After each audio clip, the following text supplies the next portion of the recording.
দেখেন এটা হচ্ছে ডার্ক, এই পার্টটা, এটা হচ্ছে লাইট। বাট আমরা ওইখানে লাইট লেয়ারকে আর একটু ডার্ক করবো, বাট ওটা আর একটু পরে, ওটা ক্রিয়েট। আমি গতকালকে বলছিলাম তিনটা বিষয়ের ব্যাপারে। প্রথমটা হচ্ছে যে আপনি যখন কোনো কিছু আঁকতেছেন তার একটা ওভারঅল ড্রয়িং আছে, এ হচ্ছে সেই ড্রয়িং, যাই আঁকেন না কেন এ হচ্ছে সেই ড্রয়িং। এখন এই ড্রয়িং এর হচ্ছে ব্যাকগ্রাউন্ডে এক ধরনের লাইন আছে, এরকম খেয়াল করেন, কিন্তু এরকম এক ধরনের লাইন থাকে নাকি, যেটা হচ্ছে এই ড্রয়িংটাকে সারফেস থেকে আলাদা করে। বাট আমরা যখন কোনো ড্রয়িং আঁকাচ্ছি তখন সেটা কিন্তু একটা ফুল কমপ্লিট ডাইমেনশন দরকার, নাহলে কিন্তু সেটা দেখতে ভালো লাগে না, যেটাকে আমরা 2D ভাইব বলি। সেই জিনিসটা আঁকার জন্য আমরা কি করি বলেন তো, এই বলটাকে একটু 3D লুক দেওয়ার ট্রাই করি। এক্স্যাক্টলি 3D লুক দেওয়ার ট্রাই করি। এভাবে মনে করেন যে এখান থেকে আলোটা পড়বে, এই পর্যায়ে থেকে আলো আসছে, এখানে পড়বে আলোটা। সো এর ব্যাকগ্রাউন্ডে হচ্ছে আমরা এমন ভাবে লাইনকে ক্রিয়েট করব যেন এটা প্রপার একটা গোছালো সেটআপে মনে হয়। দেখেন খেয়াল করেন, আমি জাস্ট ঘুরে ঘুরে ঘুরে ঘুরে কিছু লাইন ক্রিয়েট করছি। এবার আমি এই যে টেকনিকটা আছে এগুলোকে কাজে লাগাবো, কাজে লাগিয়ে এখানে এই জিনিসটাকে আরো ডাইমেনশন দেওয়ার ট্রাই করবো। খেয়াল করেন, এটা আমি স্ট্রেট প্র্যাকটিস করছি এভাবে, তাই না? আর এবার হচ্ছে আমরা এভাবে যেহেতু লাইন দিচ্ছি, আমরা এইভাবে লাইনগুলোকে দিব। খেয়াল করেন সেম, এক্স্যাক্টলি দেখছেন এই জিনিসটা সেম, এই লেয়ার যেরকম এখানে তৈরি হয়েছে এটাও কিন্তু সেম লেয়ার তৈরি হয়েছে। একইভাবে আমরা এখানে যে আঁকলাম এটাও সেম, এখানে একই লেয়ার তৈরি হবে। খেয়াল করেন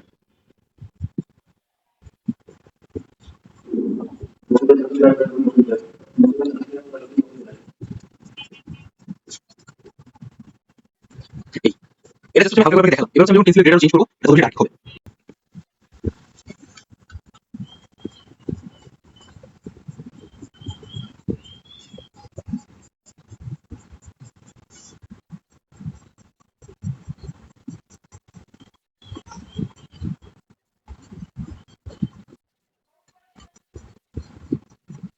দেখছেন আস্তে আস্তে কিন্তু এখানে চেঞ্জ হচ্ছে। এবার হচ্ছে আমরা এই যে ক্রস টেকনিকটা শিখছিলাম এখানে, এই সেম জিনিসটা এখানে কাজে লাগাই দিব। খেয়াল করেন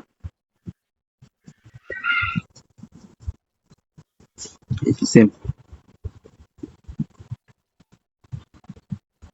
এবার আমরা অপোজিট ডিরেকশন থেকে যাবো, খেয়াল করেন অপোজিট ডিরেকশন থেকে কিন্তু যাচ্ছি।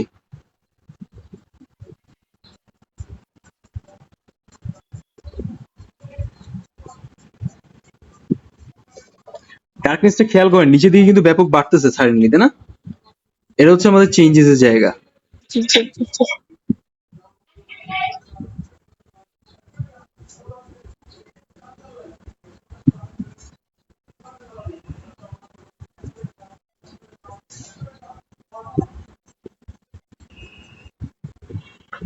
দেখছেন অলরেডি কিন্তু একটা ডাইমেনশন আরো ক্রিয়েট হচ্ছে।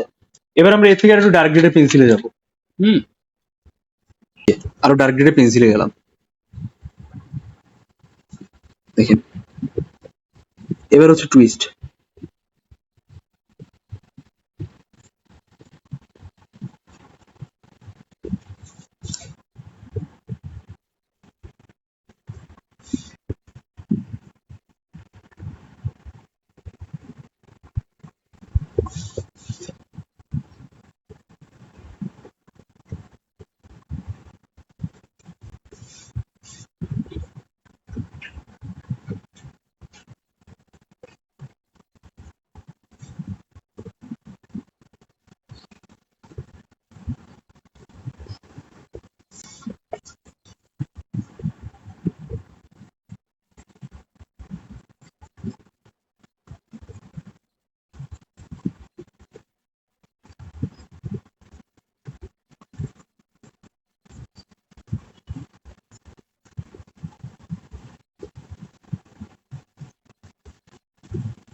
দেখছেন কিভাবে চেঞ্জ হচ্ছে।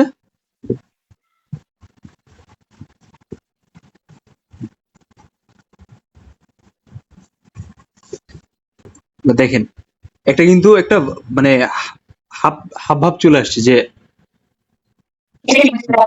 এটাই সুস্পষ্ট হচ্ছে।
দেখছেন বলটা হচ্ছে অনেকটা একটা প্রপার অ্যাডজাস্টেবল ওয়েতে চলে আসছে।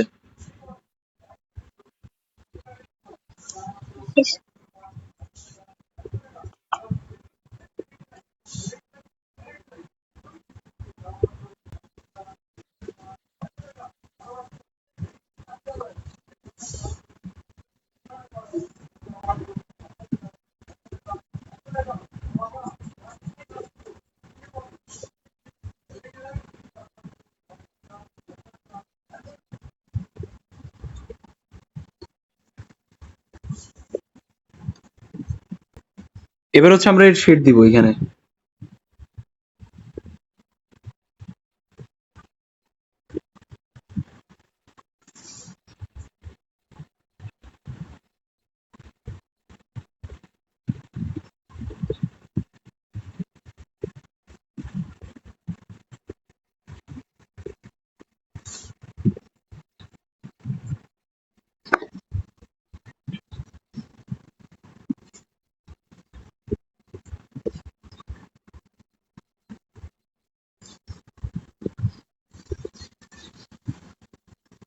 মোটামুটি কিন্তু আমাদের একটা বক্স শেপ হয়ে গেছে। বাট এখানে হচ্ছে সব থেকে ইম্পর্টেন্ট ফ্যাক্ট যে আমরা থার্ড যে পার্টটা এখানে উপস্থাপন করি, যেটা আমরা বারবার ভুল করি।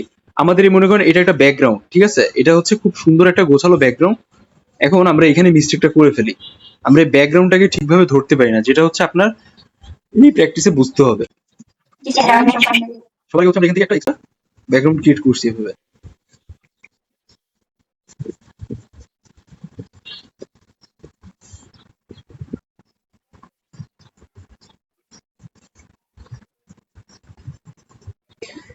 নিচের দিকে আমাদের বেশি কাজ করার দরকার নেই, এরকম কিছু হাইলাইটার রেখে দিলাম।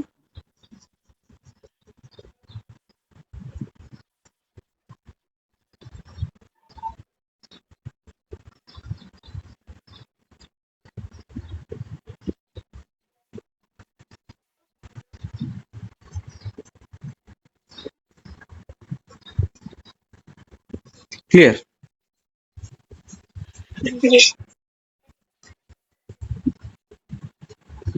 সেম ওয়ে এবার আমরা উপর থেকে একটা প্যাটার্ন তৈরি করবো এই যেভাবে।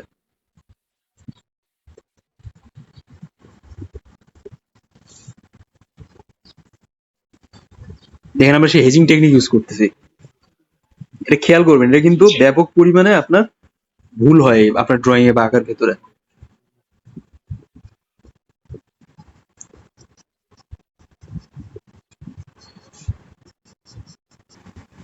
আমরা এখান থেকে এইটুক জায়গায় হাইলাইট করে ফেলছি। সো ইলিউশন ক্রিয়েট করার ক্ষেত্রে আমাদের সবসময় মাথায় রাখতে হবে যে ফ্রেমের ভিতরের পার্টটা সব থেকে বেশি ডার্কেস্ট হবে।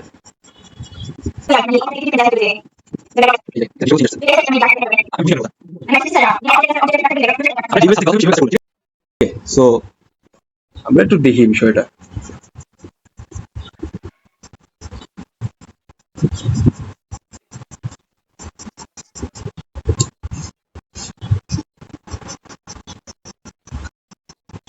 যখন আমরা টেকনিকটা ইউজ করতেছি তখন আমাদের আস্তে আস্তে করে ভেতরের পার্টটা হচ্ছে চেঞ্জ হয়ে যাচ্ছে।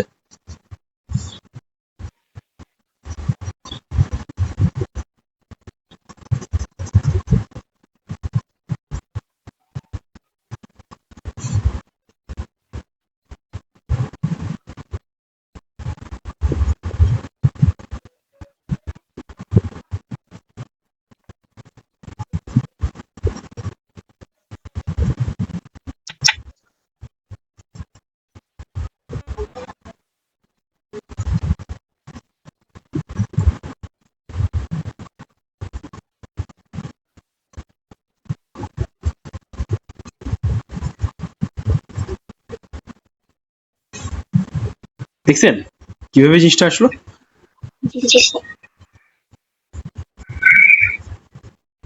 তো আমরা মোটামুটি একটা ফ্রেমের ভেতরের বাইরের পার্টটা সম্পর্কে বুঝতে পারলাম, একটা side, not both side.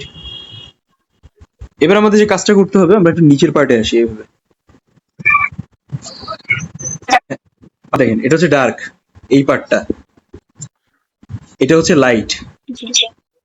But আমরা ওইখানে লাইট লেয়ারকে আর একটু ডার্ক করবো, বাট ওটা আর একটু পরে, ওটা ক্রিয়েশনটা আর একটু পরে বুঝতে পারবেন। ওকে, সো এবার একটু খেয়াল করেন মনোযোগ দিয়ে। আমি কিন্তু আস্তে আস্তে পেজের ভেতরে ঢুকে গেছি।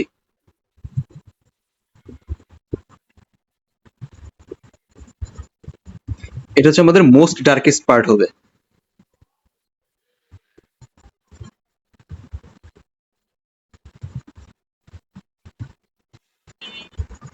দেখছেন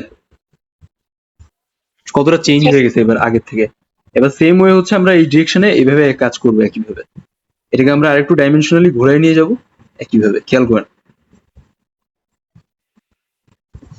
বাট এবারে আমরা যে পেন্সিলের লাইনটা দিব, পেন্সিলের যেই ওভারঅল অ্যাক্টিভিটিস গুলো রাখবো সেটা কিন্তু হালকা হবে।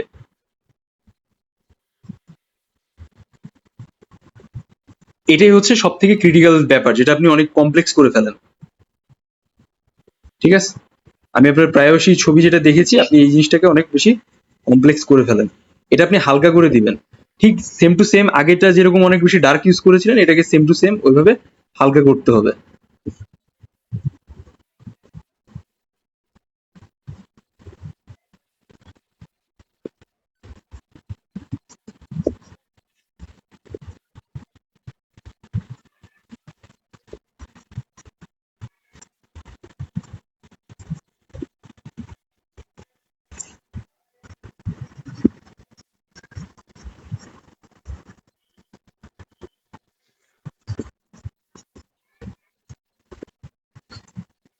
দেখছেন পারফেক্ট এভাবে হালকা করে করে ব্লেন্ড করতে হবে। দেখেন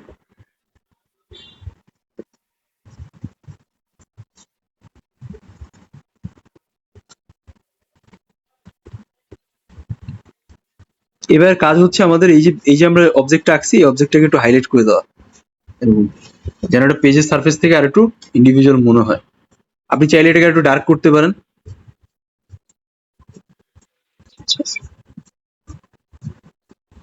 আমরা যখন এটাকে লাইন দিয়ে দিচ্ছি এর মানে হচ্ছে এটা আলাদা হয়ে যাচ্ছে।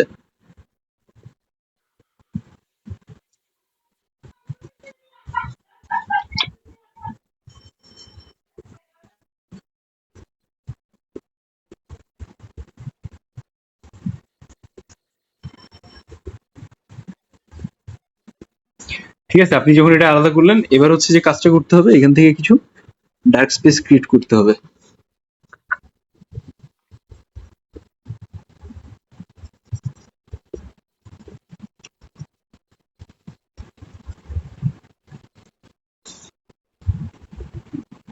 যেন হচ্ছে ড্রয়িংটাকে আরেকটু স্টানিং লাগে।